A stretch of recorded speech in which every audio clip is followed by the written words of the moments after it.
இது இன்றைய மன்னா, இன்றைய மன்னா, இது இன்றைய மன்னா, இன்றைய மன்னா, தன்னா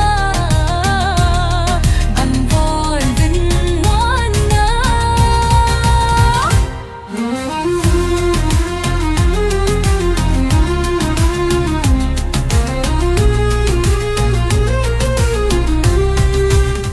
இயேசுவின் அன்பு இறை உறவுகளே, நண்பர்களே, உங்கள் ஒவ்வொருவரையுமே சிறப்பாக இந்த புதிய நாளில் சந்திப்பதிலே மிகுந்த மகிழ்ச்சி. இன்று வியாழக்கிழமை சிறப்பாக குழந்தை இயேசுவினுடைய பக்தி முயற்சியை கடைபிடித்து இந்த குழந்தை இயேசுவினுடைய வரங்களை பெறக்கூடிய ஒரு நாளாகவே இருக்கிறது. இந்த நாளுக்காக இறைவனுக்கு நன்றி கூறுவோம்.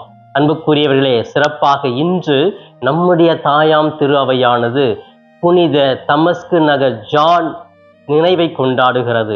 எனவே இந்த மறை வல்லுனர் இயேசுவினுடைய நற்செய்தி அறிவித்தவருடைய வாழ்க்கை வரலாற்றிலிருந்து நல்ல பண்புகளை நாம் நமதாக மாற்றி வாழ முயற்சி எடுப்போம். அன்புக்குரியவர்களே, சிறப்பாக இன்றைய மன்னா என்ற இந்த நிகழ்ச்சியில தாயாம் திரு அவையும் நம் ஆண்டவர் இயேசுவும் நமக்கு இன்று கொடுக்கிற இன்றைய மன்னா மத்தேயு நற்செய்தி பிரிவு 7 இறைவார்த்தைகள் 21 மற்றும் 24 27 முடிய பகுதிகள். இந்த பகுதியில இயேசு சீடர்களை பார்த்து சொல்லுகிறார், மக்களை பார்த்து சொல்லுகிறார், என்னை நோக்கி ஆண்டவரே ஆண்டவரே என்று அழைப்போர் அனைவரும் மீட்பை பெற முடியாது, இறை திட்டத்தில் வர முடியாது. மாறாக இந்த வார்த்தையை கேட்டு அதன்படி செயல்படுகிறவர்களே தந்தையினுடைய இல்லத்துக்கு வர முடியும் என்ற ஒரு செய்தியை சொல்லுகிறார். அதற்கு ஒரு உதாரணத்தை கூட சொல்லுகிறார். நீங்கள் அந்த நம்பிக்கையோடு இருந்தால்தான், அந்த இறை வார்த்தையின்படி வாழ்ந்தால்தான் பாறை மீது வீடு கட்டிய அறிவாளிக்கு ஒப்பாவீர்கள். அந்த நம்பிக்கை நம்பாவிட்டால் நீங்கள் மணல் மீது கட்டிய அறிவிலிக்கு ஒப்பாவீர்கள் என்று அழகாகவே சொல்லுகிறார். அன்புக்குரியவர்களே, கடவுளை நோக்கி ஆண்டவரே ஆண்டவரேன்னு கத்திக்கிட்டே இருந்தா போதாது, அந்த நற்செய்தி சொல்லுகிறதுபடி வாழ வேண்டும். பிரியமானவர்களே, இந்த நற்செய்தியினுடைய மைய கருத்தாக சொல்லப்படுவது கடவுளின் திட்டத்தை நிறைவேற்றுபவர்களே, செயல்படுத்துபவர்களே கடவுளின் பிள்ளையாக மாறுகிறார்கள். பிரியமானவர்களே, கடவுளுடைய திட்டம், கடவுள் சொல்லுகிற வார்த்தையின்படி உள்வாங்கி படித்து தியானித்து அதன்படி வாழ்பவர்களே கடவுளுடைய பிள்ளையாகவே இருக்கிறார்கள்.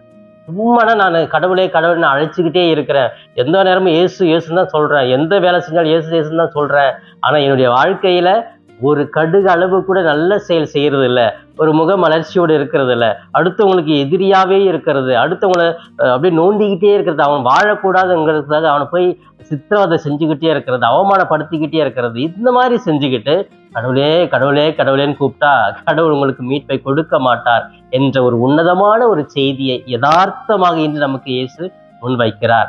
பிரியமானவர்களே, கடவுளுடைய திட்டத்தை நிறைவேற்றுபவர்கள் நாம் வாழணுங்க, செயலாக்கம் கொண்டு வரணும், நற்செய்தியை வாழ்ந்து காட்டணும். நற்செய்தி போதிப்பது ஒரு பணியா இருந்தால் அதன்படி வாழ்வது மிக சவாலானது, மிகவும் சேலஞ்ச் அப்படின்னு சொல்லுவாங்கல்ல, மிகவும் அந்த வாழ்க்கையிலே அது சந்திக்கக்கூடிய ஒன்றாகவே மாறிவிடுகிறது. அது செய்யறது அவ்வளவு எளிமையான காரியம் கிடையாது, கடினமானது. அப்படி செய்ய வேண்டும் என்று தான் இயேசுவும் விரும்புகிறார். அன்புக்குரியவர்களே, சிறப்பாக இந்த மைய கருத்தை வைத்து நம்முடைய வாழ்க்கையிலே, நற்செய்தியை நம்புகிறவர்களுடைய வாழ்க்கையிலே மிகவும் வலிமையான வாழ்க்கை ஏற்படுகிறது என்று சொல்லப்படுகிறது. இப்ப நற்செய்தி யார் நம்புகிறார்கள் ஒரு வாழ்க்கையில் ஒரு வலிமை எப்படின்னா, அவங்க நம்பிக்கை பாறை மீது வீடு கட்டிய அறிவாளிக்கு ஒப்பாக இருக்கிறது. நம்முடைய வாழ்க்கையில எவ்வளவு பிரச்சனைகள், தோல்விகள், துயரங்கள், வியாதிகள் வந்தா கூட நிலையாக இருக்க முடியும், மகிழ்ச்சியோடு இருக்க முடியும், கடவுளுடைய பிள்ளையாக நிலைத்திருக்க முடியும் என்று சொல்லி அழகாகவே இயேசு இந்த நற்செய்தியிலே முன்வைக்கிறார். அப்ப என்னுடைய நம்பிக்கை எந்த அளவுக்கு இருக்கிறது? சாதாரண மணல் மீது வீடு கட்டியவங்களை போயிருந்துச்சு அப்படின்னு சொன்னா அடிச்சுட்டு போயிடும். பாறை மீது, பாறை எவ்வளோ காற்று வந்தாலும் மழை வந்தாலும் அந்த வீடு அப்படியே தாங்க இருக்கும். இதுக்கு ஒரு சின்ன ஒரு உதாரணம் கூட, ஒரு கதையை கூட சொல்றேன். திருநெல்வேலியில ஒரு அம்மா சும்மா சாதாரண ஒரு குடும்பத்தை தான் வாழ்ந்துட்டு இருந்தாங்க. ஒரு மண் வீடு அப்படின்னு சொல்லலாம். மற்றவங்க நிறைய வீடுலாம், மாடி வீடெல்லாம் இருந்தது, சிமெண்ட்ல கட்டின வீடெல்லாம் இருந்தது. திடீர்னு ஒரு நாள் மழை, அது 10-15 நாள் தொடர்ச்சி மழையினால நிறைய வீடுகள் இடிஞ்சிச்சு, நிறைய வீடு அடிச்சிட்டு போயிடுச்சு.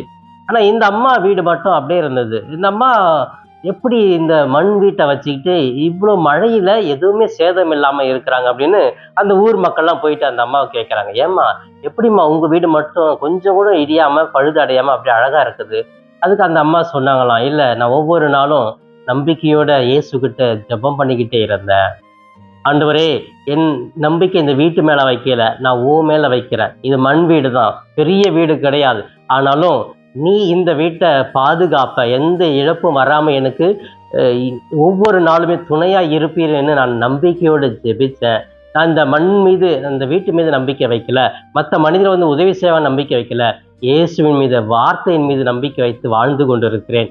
எனவே அந்த நம்பிக்கையில் தான் ஒருவேளை கடவுள் இந்த வீட்டை அழிக்காமல் அடித்து செல்லாமல் விட்டிருக்கிறார் என்று சொன்னார்களாம். அன்புக்குரியவர்கள், இது உண்மைதான். நாம் நம்பிக்கையை எந்த அளவுக்கு கடவுள் மீது வைக்கிறோமோ அந்த அளவுக்கு நாம் நம்முடைய வாழ்க்கையில் உறுதியாக மாறுகிறோம். பாறை மீது வீடு கட்டிய அந்த அறிவாளை போன்று உறுதியாக இருக்கிறோம். எந்த சூழ்நிலையில் வந்தாலும், எந்த ஒரு இழப்புகள் வந்தாலும், எந்த ஒரு பாதிப்புகள் வந்தாலும், எந்த ஒரு எதிரியுடைய சூழ்ச்சிகள் வந்தாலும் அதிலிருந்து மீண்டு வருவதற்கு எனக்கு வலிமை இருக்கிறது என்று இந்த கதையின் மூலமாகவும் நற்செய்தி மூலம் நாங்கள் புரிந்து கொள்கிறோம். அன்புக்குரியவர்களே, சிறப்பாக இதோ ஆண்டவர் சொல்லுகிறார், நற்செய்தியின்படி வாழ வேண்டும். அப்படி வாழ்பவர்கள் தான் என்னுடைய தந்தையினுடைய திருவுளத்தை நிறைவேற்றுகிறார்கள். இதை புரிந்து கொள்ள வேண்டும், அதிகமாக தியானிக்க வேண்டும்.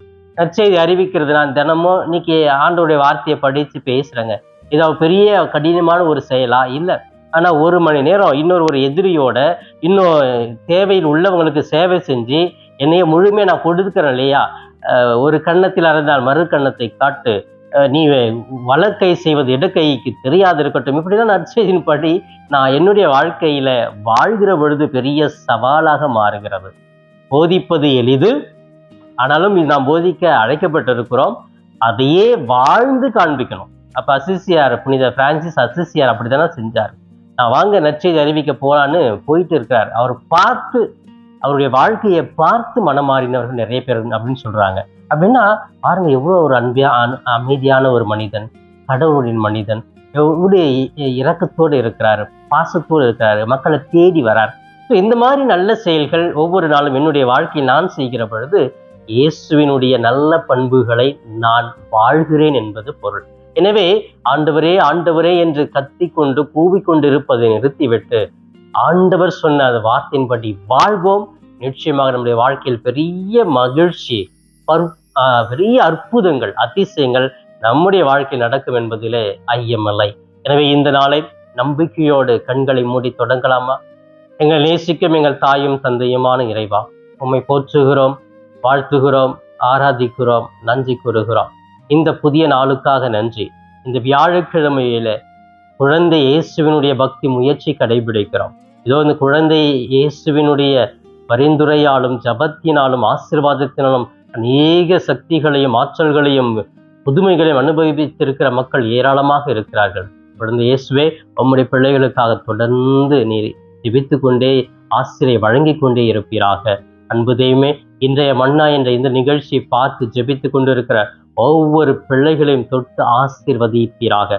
உச்சம் தலையிலிருந்து உள்ளம் பாதம் வரை இருக்கிற எல்லா உடல் உறுப்புகளையும் தூய்மையாக்கி குணமாக்கும் ஆண்டவரே. அவர்கள் சிந்தனைகளை தூய்மையாக்கும். இவர்கள் உடல் மூலமாக, இந்த தூய ஆலயத்தின் மூலமாக அவர்கள் நற்செய்தியின்படி வாழ அவர்கள் காற்றலை கொடுப்பீராக. இந்த நாள் முழுவதும் அவர்கள் பயணத்தில் துணையாக இருந்திடலும், வேலை செய்கிற இடங்களில் துணையாக இருந்திடலும். இன்னும் ஆண்டவரை அவர்கள் எடுக்கிற ஒவ்வொரு திட்டங்களிலும் வெற்றி காண்பதற்கு நீ துணையாக இருக்க நான் ஜெபிக்கிறேன். படிக்கிற பிள்ளைகளுக்கு நல்ல ஞானம், அறிவு, உடல் வளர்ச்சி, நல்ல ஒரு சிந்தனைகளை கொடுத்து தீய பழக்கங்கள், தீய நாட்டங்களிலிருந்து அவர்கள் விடுவித்து நல்ல ஒரு வாழ்வை கொடுப்பீராக. இவையெல்லாம் எங்கள் ஆண்டவரும் மீட்பெருமான இயேசுவின் இணையற்ற நாமத்தில் ஜெபிக்கிறேன், என் ஜீவனுள்ள நல்ல பிதாவே. ஆமேன், ஆமேன். பிரியமானவர்களே, இந்த நாள் இனிய நாளாக, இறை அருளை நிறைவாக பெற்று மகிழும் நாளாக இருக்க நான் வாழ்த்துகிறேன். உங்கள் ஒவ்வொருவருக்காகவே சிறப்பாக என்னுடைய தனிப்பட்ட ஜெபத்திலும் திருப்பலியிலும் கூட ஜெபிக்கிறேன். இயேசுவுக்கே புகழ், மரியே வாழ்க. Thanks for watching Father Das Cap YouTube channel. subscribe, and share the video to your friends. May God bless you.